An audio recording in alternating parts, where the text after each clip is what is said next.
confronted by reality and understanding that there are certain illusions that we held going into this, letting go of them is not a bad thing.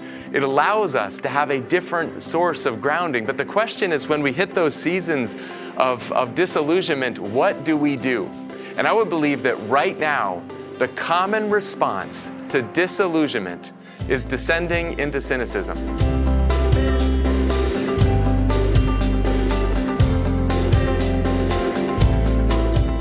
Welcome to the Acton Vault podcast, a product of the Acton Institute for the Study of Religion and Liberty. I'm Eric Cohn, executive producer. This week, we're bringing you the most recent edition of our Acton Lecture Series from September 9th, 2022, with Peter Greer, President and CEO of Hope International. Around the world, discouragement erodes the vitality of Christian organizations. Visionaries often succumb to cynicism. Zealous advocates give up. Leaders coast as their passion for the cause grows cold. Grounded in deep research, The Gift of Disillusionment, Enduring Hope for Leaders After Idealism Fades, invites followers of Jesus to sustain hope in long-term service. It's about moving past the false hope of idealism and the faint hope of disillusionment to discover true Christian hope. You will gain encouragement through the study of the book of Jeremiah, which is woven throughout the Gift of Disillusionment, as the authors Peter Greer and Chris Horst explore how the Lord prophetically met and sustained Jeremiah during his lifetime of faithfulness, despite nothing going as he had hoped. Glean further inspiration by reading the stories of Christian leaders from Zimbabwe, Haiti, Guatemala, Poland, Palestine, the Philippines, India, Zambia, and Lebanon. For this is the moment when we need the global church's perspective and influence. If you're a Christian leader on the ragged edge of despair, don't give up and don't check out. These are confounding and perilous days, yet God's sustaining presence can bring joy, hope, and encouragement even amid heartache and disappointment. You can find additional resources in the show notes for this episode, as well as previous episodes on our website at acton.org/podcast. And if you like this program, you can help us reach even more listeners by sharing it with a friend and leaving us a 5-star review on Apple Podcasts. We welcome your comments as well. Acton Vault is available on Apple Podcasts, Google Podcasts, Spotify, or wherever you listen. Well, good afternoon, and thank you for joining us for the September Acton Lecture Series. My name is Dan Churchwell, and I have the pleasure of serving as the Director of Programs and Education here at the Institute. And on behalf of the executives, the staff, and faculty at Acton, we want to thank you for joining us and our benefactors that make these great events possible. It's our joy to introduce a wonderful speaker today. We do have about a 40-minute lecture, and then we'll have plenty of time for Q&A. So please raise your hand at the end of the lecture. We will have 2 gentlemen with microphones who are able to pass that so that our online audience, thank you, those of us joining us on the online feed, can hear the questions as well as interact with the talk today. So it is my joy to introduce someone who is not a foreigner to Acton. He's spoken for us in many venues and many events. An outstanding career, Peter Greer. Peter Greer is the president and CEO of Hope International, a global Christ-centered economic development organization serving throughout Africa, Asia, Latin America, and Eastern Europe. Prior to joining Hope, Peter worked internationally as a microfinance advisor in Cambodia and Zimbabwe, and is a managing director of a bank in Rwanda. He received his BS in International Business from Messiah University and his master's degree in Political and Economic Development from Harvard's Kennedy School. Peter has co-authored over 10 books, including the now classic Mission Drift, which was selected for 2015 Book Award winner from Christianity Today, along with Rooting for Rivals, The Spiritual Danger of Doing Good, and Created to Flourish. We've invited him today to speak on his very latest book, The Gift of Disillusionment. And as we went through this book and asked him to come and had several conversations with him, it really is a great book. It takes leadership lessons that go well beyond, deeper than a classic self-help leadership book. And it takes a unique angle on leadership, of which he's led the organization for over 18 years. The book is full of wonderful anecdotes, as well as true, deep understanding of what it means to lead an organization, the ups and downs of leadership. So thank you for joining us. And on behalf of the Acton Institute, please welcome with me Peter Greer.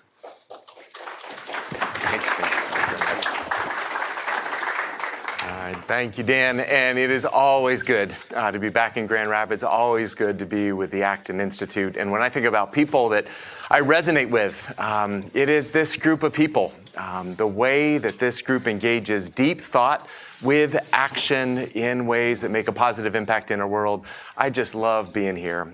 But not just that, it also is the people. And even coming in this morning, I want you all to know the staff behind events like this, I was so impressed. Noah greeting me at the door and welcoming me, making sure I had everything that I need. And then I see Andy carrying lunch things over there and then meeting with the tech team. This is a team that serves well.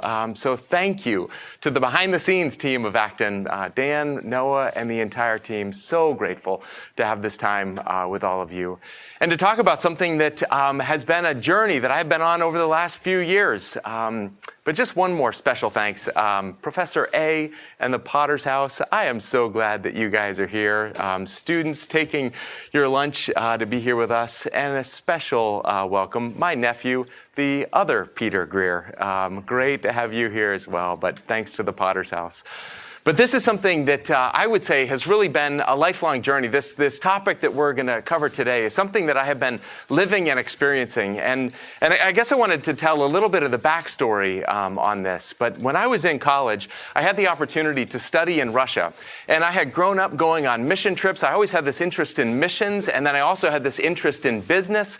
And I thought those were two separate pursuits, two separate interests. But while I was in Moscow, I had lunch with an individual who said, "Hey, Peter, have you ever heard of the Grameen Bank? Have you ever heard of Muhammad Yunus?" And at that time, this was entirely new territory for me. But I was fascinated by this idea of using investment capital to invest in underserved communities, invest in their dreams, invest in their capacity, and then watch what happens. I became fascinated with that. So as you heard, I then started my career, and shortly after, I started in Cambodia, but then ended up moving to Rwanda, ended up starting my marriage in Rwanda. I haven't changed much, have I? 20 plus years, but that is Laurel and I, and it was a life-changing experience. It was truly life-changing to experience a different culture and to really dive into this, not the theory of microenterprise development, but the practice of it. How can we effectively invest in entrepreneurs? And I was totally hooked. I was completely hooked. Getting to literally spend time with individuals, watch what they would do with small amounts of capital to start or expand small businesses, to provide for their families. And I moved to Rwanda 5 years after the Rwandan genocide, and literally to watch a nation be rebuilt. It was an incredibly formative time of my life. And really, we've heard the Chinese proverb, you give a man a fish, someone from Potter's House, what's the rest of it?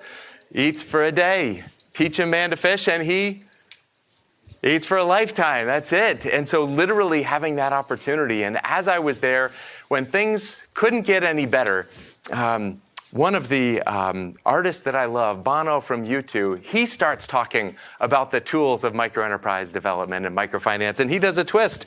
Give a man a fish, he'll eat for a day. Give a woman microcredit, she, her husband, her children, and her extended family will eat for a lifetime. While I was there, the United Nations declared a year of microcredit. And Kofi Annan started talking about the benefits of this tool. And I had this incredible privilege about having a career in this space of trying to invest in entrepreneurs and see what it looks like to watch them use their gifts and abilities to work their way out of poverty.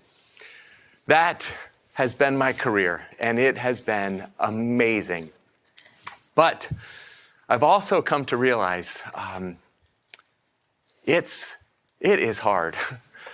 And sometimes we have these moments in life that we have expectations, and then we have our reality that doesn't always align with our expectations.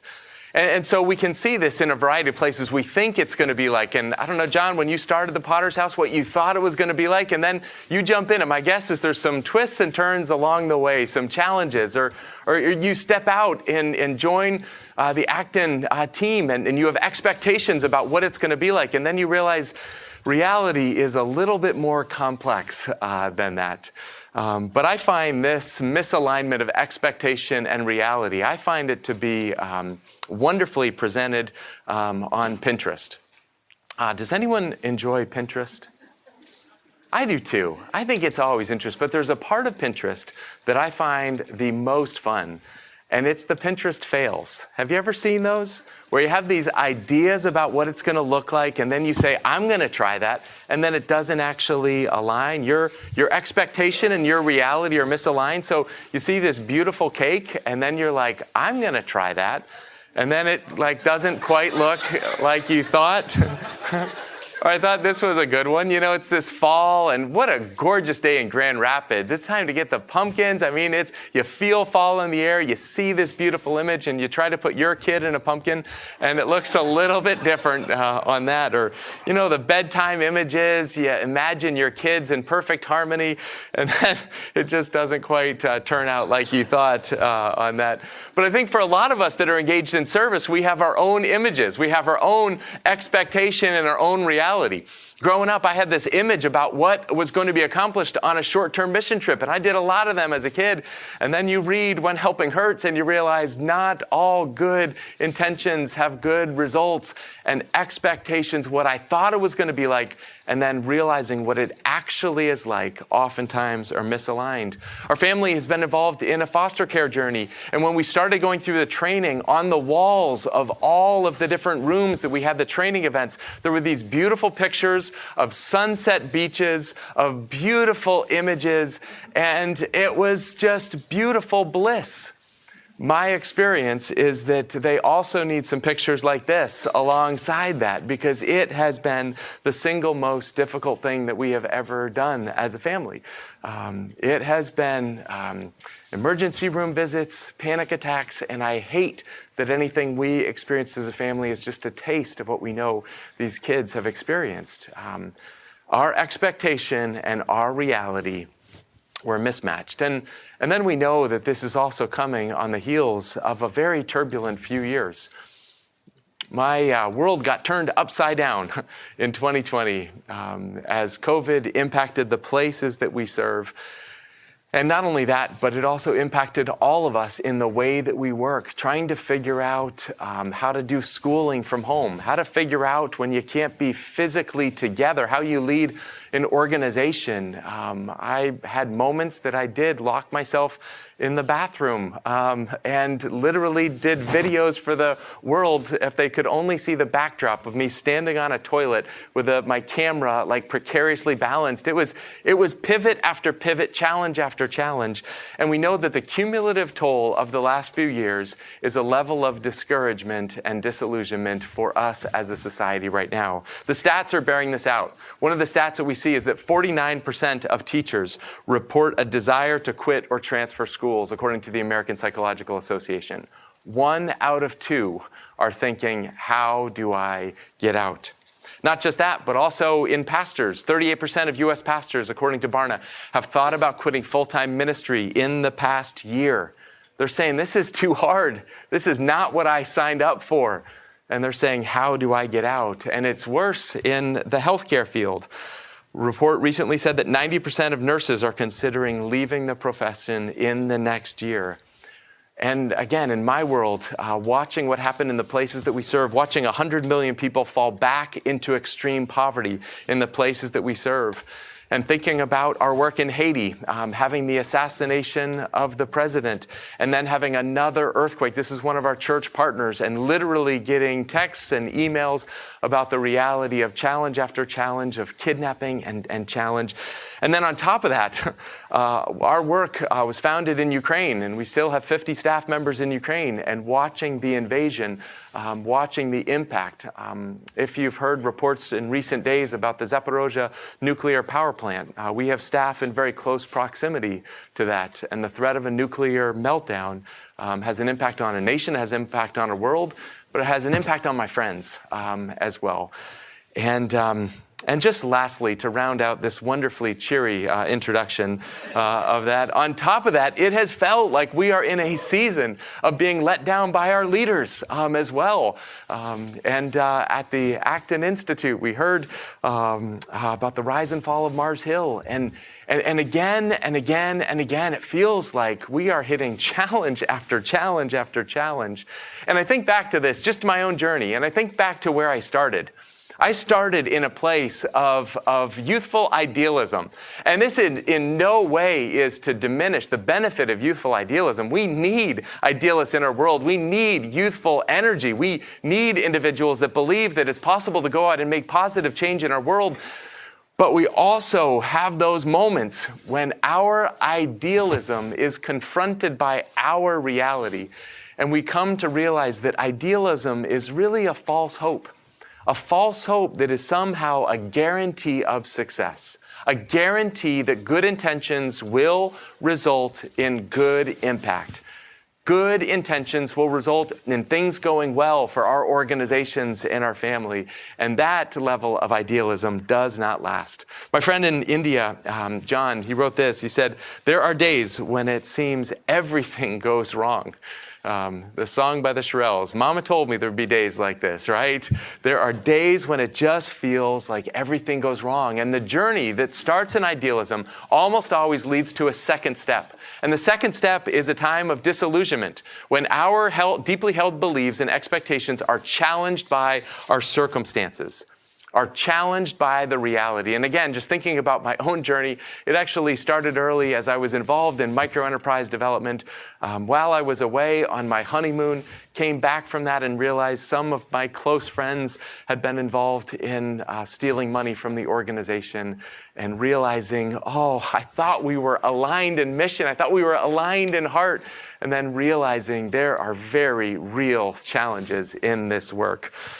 But is it a bad thing to reach a state of disillusionment? Is it a bad thing? And I like how Barbara Brown Taylor says this. She says, our disillusionment is not a bad thing.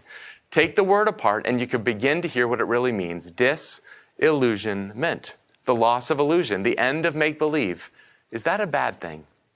What she's really saying is that being confronted by reality and understanding that there are certain illusions that we held going into this, letting go of them is not a bad thing. It allows us to have a different source of grounding. But the question is, when we hit those seasons of disillusionment, what do we do? And I would believe that right now, the common response to disillusionment is descending into cynicism. Every stat that I have read says cynicism is on the rise. Everything that I have read says that cynicism is actually no longer seen as a negative thing. It actually is being celebrated, almost like the mockers are seen as the celebrities in this, those that are pointing out what is wrong in the world, those individuals that say it can't be done, wasting our time, people don't change, it doesn't really matter. What God has called us to is impossible. Those individuals that get off the field, get in the stands, and then mock those that are continuing to play. I believe that cynicism is on the rise, and I believe it is a scourge on all organizations. I believe it is having a corroding impact on organizations and on individuals and on future leaders that are seeing and hearing sounds of cynicism and believing that it's just too difficult, so let's join into that chorus. But I think at the root of cynicism, coming back to the idea of idealism, I believe that George Collin is absolutely right. He said, scratch any cynic and you will find a disappointed idealist. I think that is a profound statement. He said, you dig a little deeper into the cynic. He said, at the root are those individuals that at one time had high ideals, those individuals that at one time had high hopes, those individuals that had these beliefs, and then the reality of life has worn that away, and all that is left is cynicism.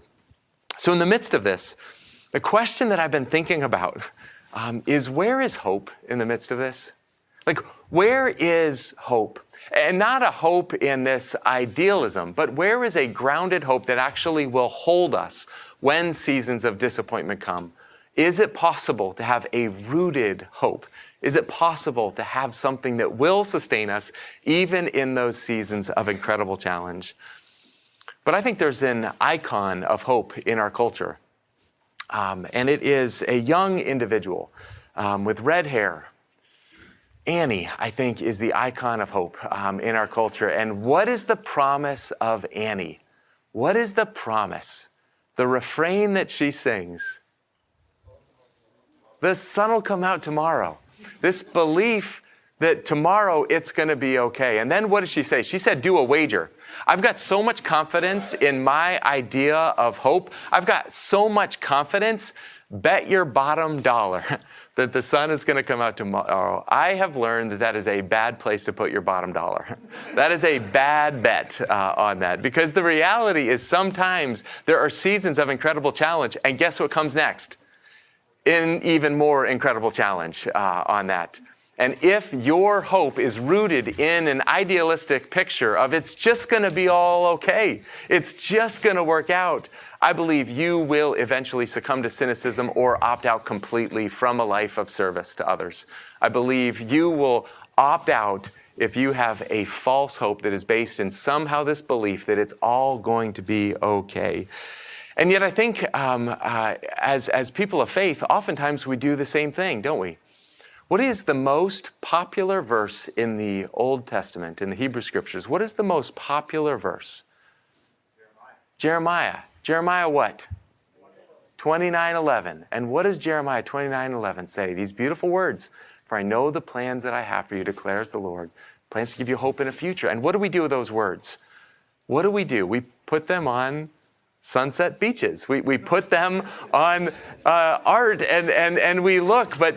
But it's so interesting. As we started diving into this idea of what does it take to sustain service, as we started reaching out to our global colleagues and individuals that I've grown to have an enormous respect for, individuals that have decades of service, and they, by all reasonable means, they should have opted out by now. They have faced challenge after challenge. So we talked to individuals in Zimbabwe and Guatemala and Palestine, and we talked to individuals across the world and asked this question of what sustains your hope?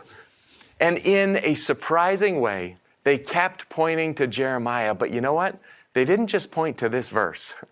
They pointed to a very different picture of the prophet Jeremiah. And I did not know a whole lot. But these words, when you look at when they were spoken, the context that they were spoken, it gives an entirely different picture on what the prophet Jeremiah is saying. And I believe it has everything to say to us today of how we can sustain our hope even in seasons of drought. So the prophet Jeremiah, when he was about your age, students at Potter's House, he was a teenager. And while he was there, a teenager, he had a call on his life. And God says, I appoint you to be a prophet to the nations. Now imagine what that would be like. You just got your job description for life to be a prophet to the nations. What expectations would he have had? I don't know, but my guess is he would have had some expectations about, well, this means God is going to be with me. This means people are going to listen to me. This means I'm going to have this incredible impact on the nation that was falling into a time of decline. And yet his reality was anything but that. He faced death threats. He was thrown into a well, left for dead, a creative way to commit murder while still obeying the letter of the law. He was mocked by his countrymen. He literally was put in stockades in front of the Benjamin Gate, and stockades were designed for humiliation. They were designed so you couldn't even put your head down. You had to look at the individuals that were hurling insults in the most populous place of the city gate. And not just that, he then is imprisoned. And then looking at what happens to him, it is challenge after challenge and challenge after challenge. And not only that, but after 800 years of living in the promised land, he watches his nation fall to an evil and invading army, the Babylonians, who were ruthless in what they did as they came in. And he is presiding over all of this. And in many ways, you could look at those words from Jeremiah and say they are mismatched. They are mismatched from his reality. If anyone had an opportunity to give up, it would have been Jeremiah. If anyone had an opportunity to say, this is too hard, I am out, it would have been the prophet Jeremiah. And yet, that's not what he did. Year after year, decade after decade, he faithfully follows the call that God had on his life.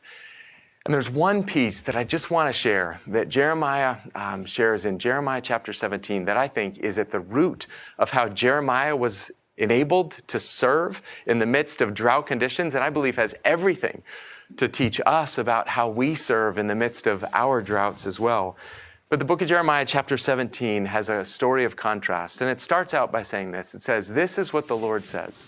Cursed are those who put their strength in mere humans, who rely on human strength and turn their hearts away from the Lord. They're like stunted shrubs in the desert with no hope for the future. They will live in the barren wilderness in an uninhabited, salty land."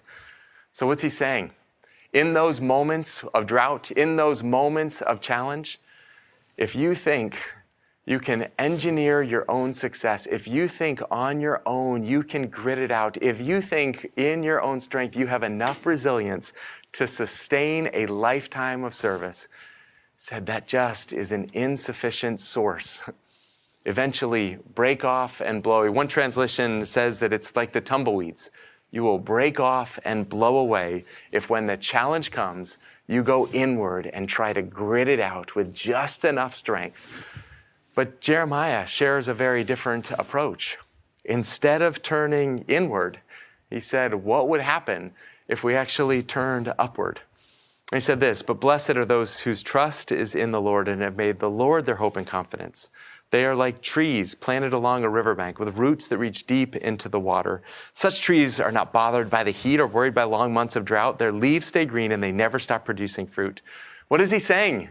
He's saying in those moments, it's going to reveal whether or not your hope is a false idealism or whether there is a hope that has a substantive source that nourishes you even in the most difficult moments, even in those moments of incredible pain. And the image is the same. There's drought that everyone experiences. Drought that every single one. And if you want to step out in a life of service, I love to quote Jesus. These words are not as well known as Jeremiah 29:11, but in this world you will have trouble. We are told it's going to be difficult. We are told that it's going to be difficult. But even Jesus, he says the same thing that Jeremiah. He says, "But take heart, I have overcome the world." What's that saying? Take heart, there's a different story. Take heart, there's a different source. There's a different substance that will nourish you even in those moments of unbelievable challenge that are coming. And so I have found that over the last couple years, started working on this book in 2019, little did I know what was in store for all of us. It has felt like the most difficult season that we have ever been. But in the midst of these last several years, my colleague Chris and I, we picked up the phone with intentionality and we said, we want to find individuals that have embodied, as Eugene Peterson writes, the long obedience in the same direction. And these individuals were almost like pauses throughout the last few years of listening to their story and saying, what is it that has sustained your service? So Reverend Fry Mutamiri in the top left, he's an individual that stood up against the corrupt government in Zimbabwe. He stood up against Robert Mugabe. And as a result, he paid a heavy price. He was kicked out of his home, lost his church, lost everything.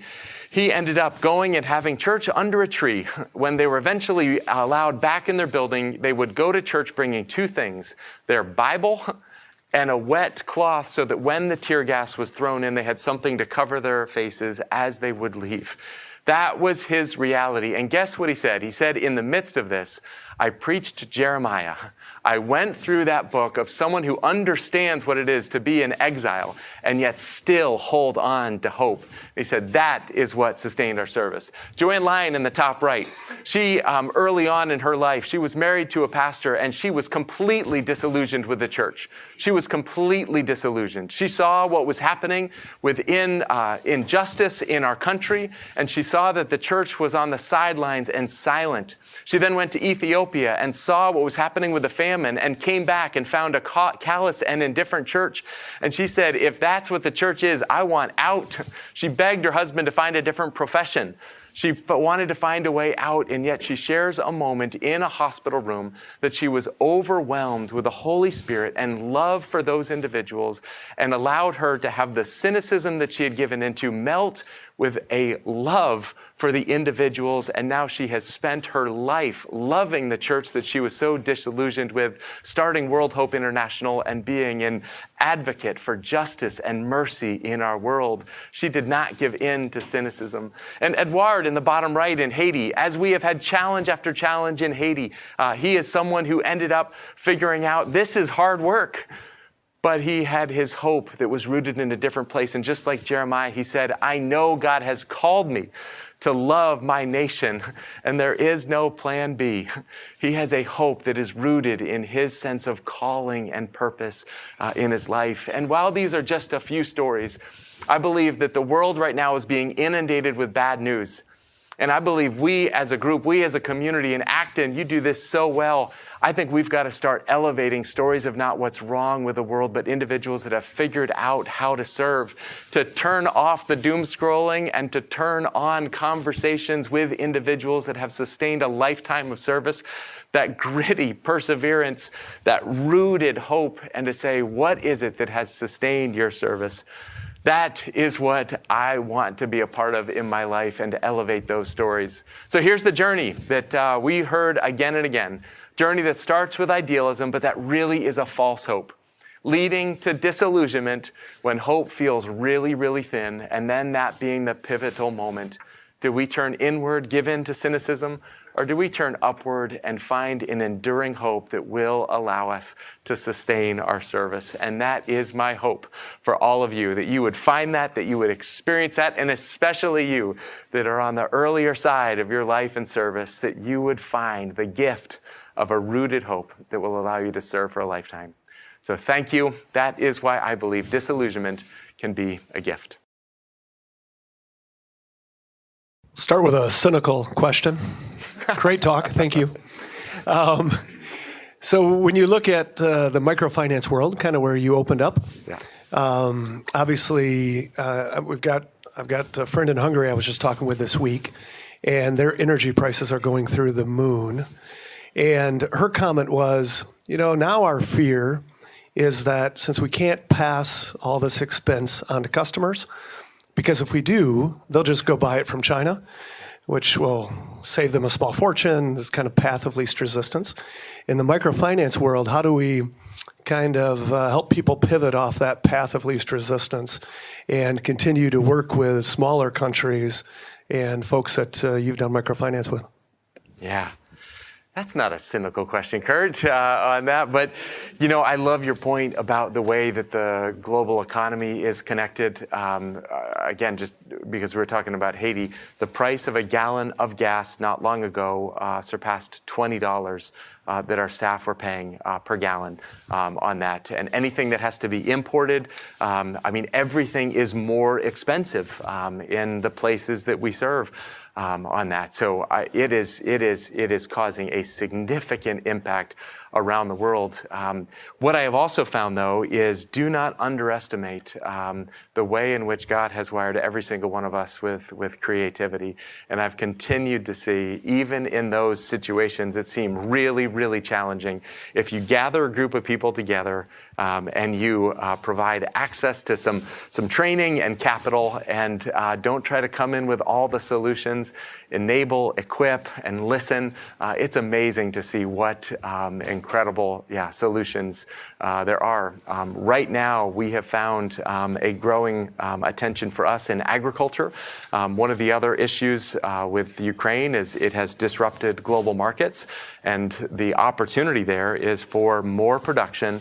And so we're doing a huge pivot to do a lot more in agriculture and individuals growing as global prices went up. That's an opportunity for farmers, small-scale farmers in the places that we serve. So opportunities are there, but I think the huge piece is like hope. Do you actually believe it is possible? Do you have the agency? Do you have the hope to actually say that it's possible to find a solution and still find a way to make an impact? Yeah, thanks, Kurt.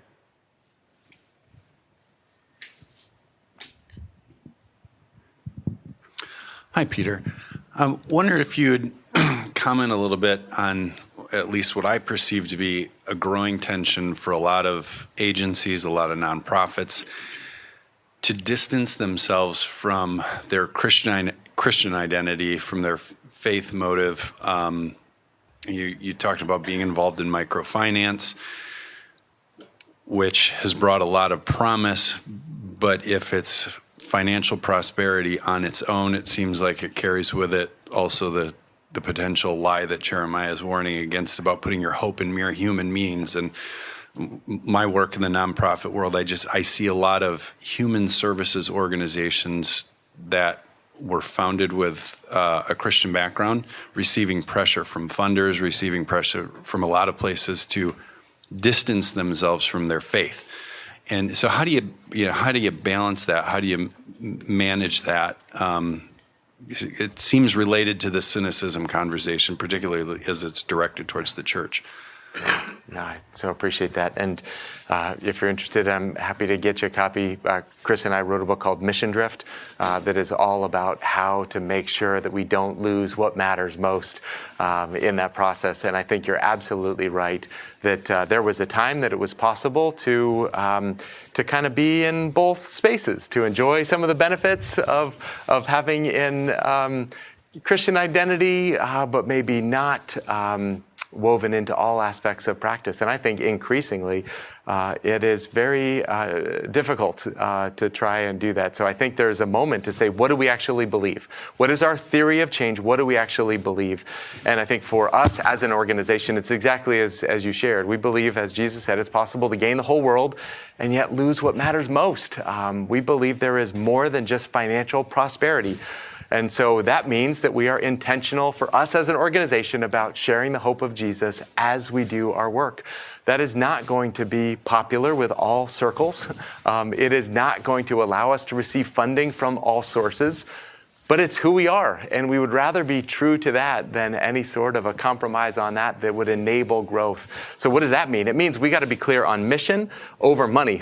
We got to be clear on mission over growth potentially. And it doesn't mean we don't still try to find creative ways to tell a story, but it says at the end of the day, what matters most, and are you willing to pay a price for that? And again, for us, it's the core of who we are. We would rather fold than lose the core of who we are as an organization. So there's a lot more that I could share on that, but a lot of times it comes down to what do you actually believe? Are you clear about that? And then are you intentional in the practices, in the 1,000 small decisions that you make that either bring you to a place of more fidelity to that mission that you have, or the slow drift away? And we think there's too many that are taking the slow drift. We want to be an organization that stays true. To who we are, to our mission. Thanks.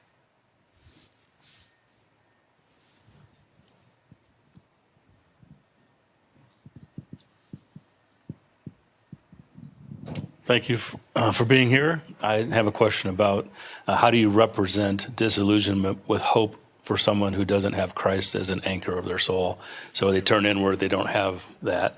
How can you present that disillusionment as having hope when you don't have that?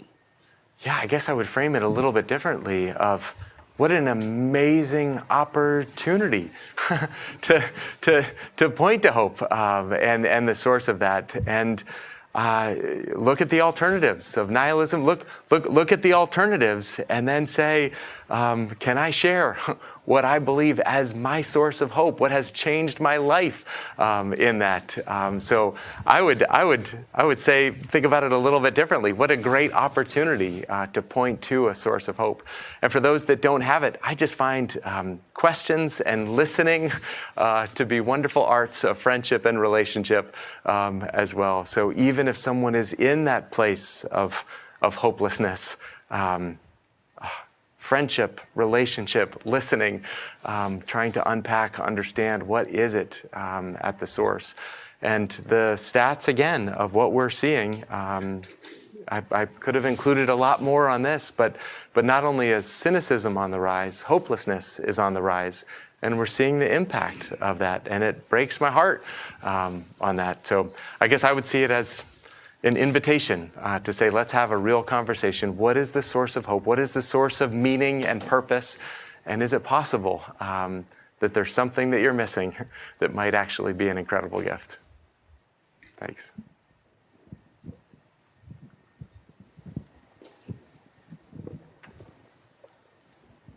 So I have a quick question. Do you guys operate in America? Because I was maybe I missed that. No, we are only international. There's some other great organizations doing similar work in the U.S., but we are only international. Okay. Well, so in regards to America and missions in America, who do you find is what's the biggest impediment to success in America for missions and organizations in America? Yeah, so I guess kind of the space that I'm in is the micro-enterprise development, so job creation. And maybe it's just because of the topic that we've been having, but I actually believe a loss of hope is upstream from a whole host of other challenges and ills. And if you don't have hope that your situation will ever change, if you don't have hope that it's possible to make any sort of a positive impact, it is very difficult to work your way out of poverty. Esther Duflo from MIT has some fascinating work about the impact of hope on economics. And if you haven't read any of her work, she got the Nobel Peace Prize a few years ago, but amazing connection between hope and progress as well. So I would say loss of hope is a huge piece of that. And then just again, space that I'm in, I think the other kind of challenges is I've seen what Oye Waddell has done with Hustle Phoenix, of coming in with individuals and doing 3 types of capital. He does the financial capital. He provides investment capital to those that want to start or expand small businesses. But he also does the social capital. Loneliness is on the rise also in the U.S., and he has the power of community, gathering people together. And then the third is the spiritual capital as well, meaning and purpose. So I think about what he's doing, and if you want to see more about that model, Hustle Phoenix is the name of the organization, and I think they're a wonderful example of what it looks like in the U.S. To unleash hope and economic opportunity in some challenging communities. Thanks.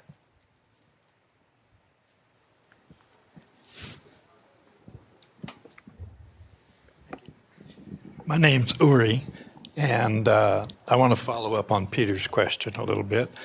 I was late and I missed probably a third of your lecture, but I'll watch it. I'll watch it back. But I was at the VA hospital, and you're talking about disillusionment. And I was sitting with a 92-year-old Jewish man, and who was a Christian, and he had this crisis of faith. And he was totally disillusioned. He said, "I'm Jewish, but I'm a Christian. Do I go to heaven?" And I looked at him and I simply said, "Avi, you think Jesus wasn't Jewish?" And and he smiled at me and he says, "But are you a Christian, Rabbi?" And I said, "Good question. I don't know."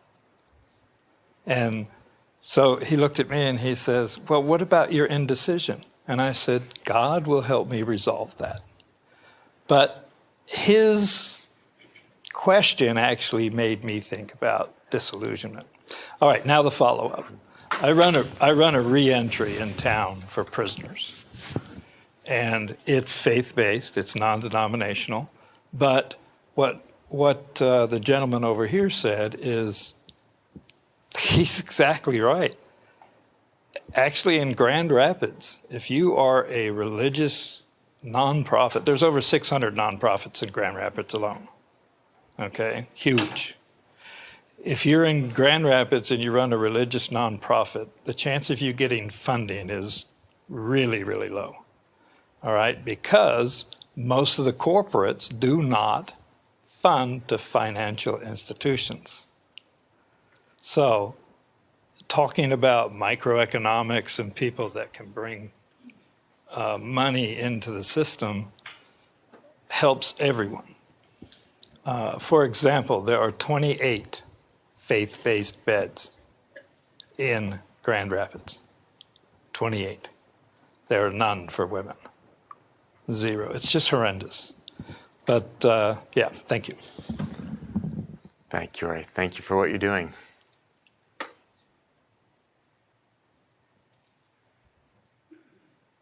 So I'm curious if you've got examples in your sort of international exposure where you've seen the business community or individuals who are still in the business community and are not positioned within a nonprofit to get engaged to facilitate the hope and that they have in the kingdom and that they have in the marketplace, and examples of where that's been done well and effective and potentially could be reproduced. Yeah, in terms of entrepreneurs making an impact in the places that we serve. Yeah, I would say that is the mission of Hope International on that. So we've served 2.5 million entrepreneurs with capital, investment, or savings, and I was just in Rwanda a few months ago and had time with some of the entrepreneurs, one whose name was Peter Nyarota, and just watching the way that he has now 40 rental properties, the way that he is expanding his business, and he lost his sight as a boy, and he shows that he is every bit as capable as an entrepreneur. And it just, yeah, so I could go on and on and on about the stories, but I do believe in that. My great joy is meeting and spending time with those types of entrepreneurs, watching what happens when they grow an enterprise and, again, have a heart transformation that says, my benefit is not for me alone. Like, my blessing is not for me to hold or to hoard. It is to give and to share. And ooh, that is a powerful combination. An entrepreneur that knows how to invest, knows how to grow, and then knows how to give. I don't care if it's in the US, Grand Rapids, or Burundi, or India. That is a powerful combo for changing a community and a society. Yeah. I guess my question is established entrepreneurs that go out to actually plant that seed and nurture that seed and see that develop as catalysts as opposed to Yes. entrepreneurial influence specifically. Yeah, no, thanks for that clarification. And yes is the short answer, but oftentimes it's not from North American context. So we don't do a lot of sending North American business experts to go and train entrepreneurs, because we believe there are incredible entrepreneurs in every single country. And so they're staff, they're the example, they're the ones that are going out. And success is contagious, right? Everything that we do is a group-based model. So if we're in a group together and there's one that is just a better entrepreneur, just has been able to think, who is the primary beneficiary of that success? Maybe the person's family. Who's the second beneficiary? The other individuals in the group that are seeing, if he can do it, why can't I? Tell me more, what exactly you did, and success replicates. It's almost like the Michael Porter cluster theory on like a micro scale. It's these clusters of entrepreneurs that show what is possible, and that's why everything that we do is really based in a group model as well. Yeah, thanks.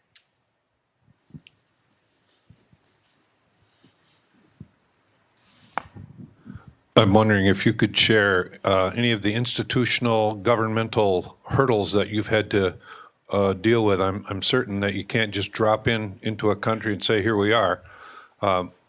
Could you just share a little bit about the challenges in that area, if there are any? If there are any. Are you pushing me to the disillusioned or cynical stage? Are you pushing me there? I don't want to go back there. But no, I mean, that's in many places. If you read Paul Collier, The Bottom Billion, I mean, you realize that the poorest countries on earth face extra challenges when it comes to government and corruption. Jay Richards' book, Money, Greed, and God, the list that he has at the end of the book of the 10 items, he's been featured here at Acton so many times, but I think he's totally spot on what is required to see a country or community flourish. And getting rid of corruption is one of the big ones. I was, just as a small example, I was leaving a country airport in sub-Saharan Africa, and it was a rural airport, and I was being asked for a bribe in a not even a hidden way. And, we went back and forth, and I talked about the Foreign Corrupt Practices Act and how we can't do that. And of course, you wouldn't want to hurt your community. And he said, okay, fine.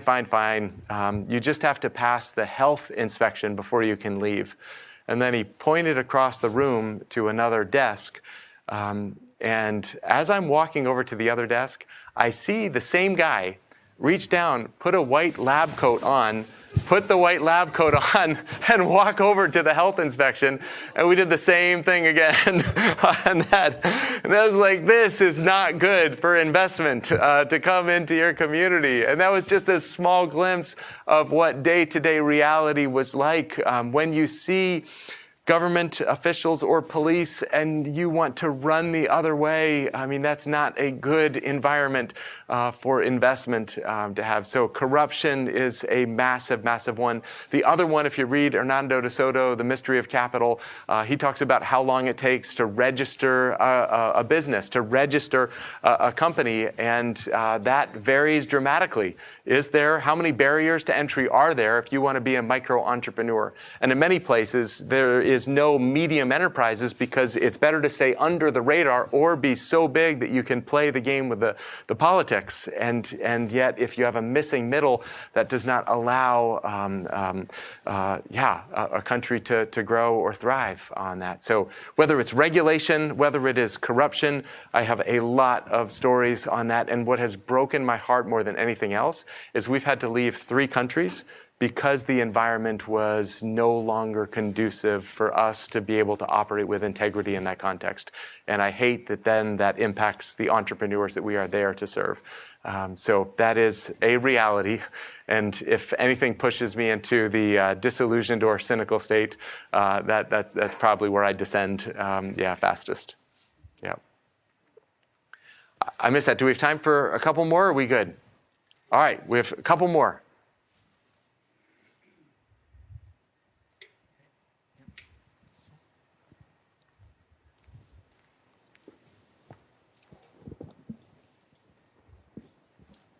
Yeah, appreciate the thoughts.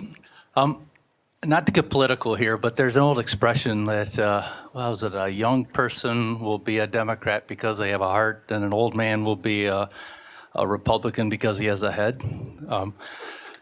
Now, I say that because it speaks to kind of seasons of life and kind of how you go through those stages and disillusionment and stuff. Any thoughts on age or of organizations or people related to that? Yeah, no. And, every year when June comes, there is a dose of energy that comes into Hope International because that is when the interns arrive. Every year we get between 250 and 400 applicants for 20 spots, and all 20 are just amazing individuals serving in the U.S. or around the world. Amazing, amazing individuals. And I think this year in particular, it's been a challenging few years. And then you have 20 individuals that show up and are like, I can't believe you get paid to do this full time. This is the most amazing thing. And remember my initial enthusiasm about this is incredible. Jobs and Jesus in places of poverty. This is awesome. I can't believe I get to do this. And we need that. And we need the wisdom that has come from making sure we're not repeating some of the mistakes. So I would say the best is when we actually intentionally think about teams and organizations that are bringing in a wide range. And if all we have are 20-year-olds, we miss out on some of the incredible lessons. And if all we have are those that have been doing this for 40 years, we miss out on the enthusiasm and creative thinking of the next generation. So we intentionally think about how do we make sure we continue to link those that are entering with those that have been in for a while and make sure both benefit in that equation. Both receive, both give, and it is awesome to see the way that happens. So yeah, I think bring, and I think this is what I just am a little bit worried about is if the stats are right, that cynicism is on the rise, if people are losing hope earlier in life, I think that is not only harmful for one's soul, I think that is harmful for us as a society if we start to breed or instill or celebrate cynicism at younger stages, I think we do that to our detriment as a society.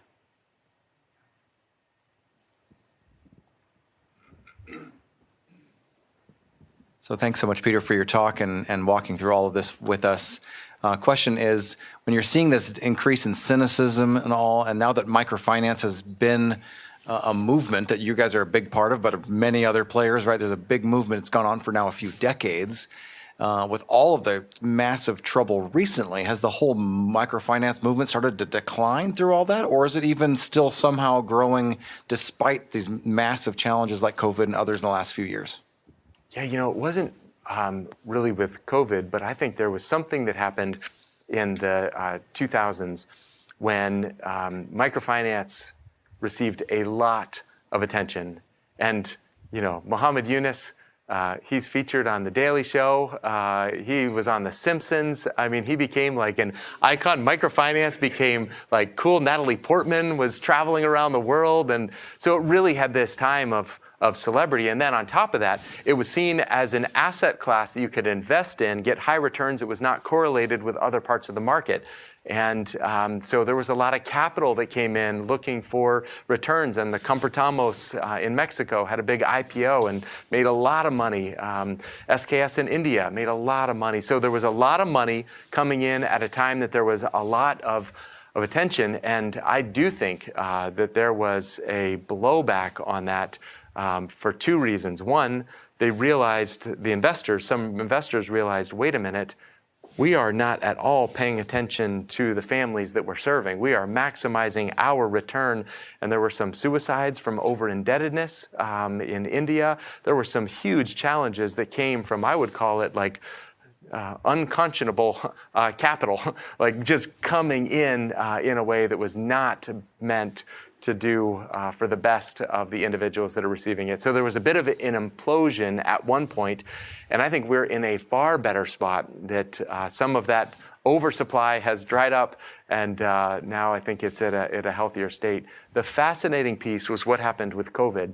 If you look at Hope and all the other organizations, our portfolio at risk, meaning the amount that we have in arrears as in terms of the total portfolio, it reached levels that we had never, ever, ever seen in our history. Our repayment rate historically is 97 to 98%, and we were having a portfolio at risk of, in some countries, over 50%. And it's because the economy shut down, people couldn't work, people couldn't repay. So this is like cataclysmic challenge for us as an organization. And yet the response, grace periods, support, calling entrepreneurs, praying with them, saying we're here for you. And the result is that we did not see any spike in write-offs. When work was able to happen again, people got back to work, we were able to recapitalize them, and there was not a significant default rate. And I would say that was true across the board with institutions that prioritized people. And there was a different response with some that I think had a different approach. Middle of COVID, showing up saying, I need my $2, like that sort of an approach, I think actually backfired on some organizations. So all that to say, maybe that's too much detail, Mark, but that's kind of where we are, is we are in a healthier spot now post-COVID than we were before. And I didn't even have a category in my mind to think about that as a possibility. All of our institutions are profitable except for Ukraine right now because of the war and healthy performance across the board. We have time for one more question. Anything from the first few rows here? Any hands? Oh, we have one right here. So for your institutions, how did you kind of push through the trying times and kind of grow in that hope? Yeah, thanks for that. And again, maybe it was just, I've always appreciated the global staff that I get to work alongside, but I was so profoundly impacted by my colleagues over the last few years. And the one thing that we heard in some ways was they live with a level of unpredictability and instability in their day-to-day life that I do not. I have far more predictability, and the last few years, everything has felt more uncertain. Everything has felt a little bit less in control. And just listening to our friends from around the world, how they adapt, how they respond, it made a profound impact. So how do we instill hope around the world? I really believe it's my global colleagues that have a foundation, a rootedness in faith that sustains their service even in terribly difficult things. And I mentioned Edward, but I could mention John, I could mention Swati, I could mention so many others, individuals that basically are saying, I don't have to be here anymore, but I choose to be here. I choose to serve. And not only are they impacting their community, I think they're impacting myself and a lot of others. So thank you for that. And thank you for the great joy of spending this time together with all of you. If I could do anything to help, more than happy to do it. If you want to take a quick test to find out where you are on the journey from idealism to disillusionment to cynicism, you can do that at thegiftofdisillusionment.com, and it will give you a number and tell you where you are if you are indeed in a place of hope. But Noah, thank you so much, and thanks for allowing me to be here. Thank you so much for joining us today.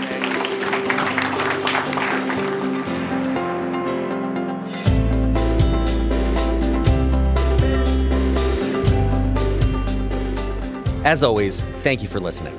Our team loves putting this podcast together for you.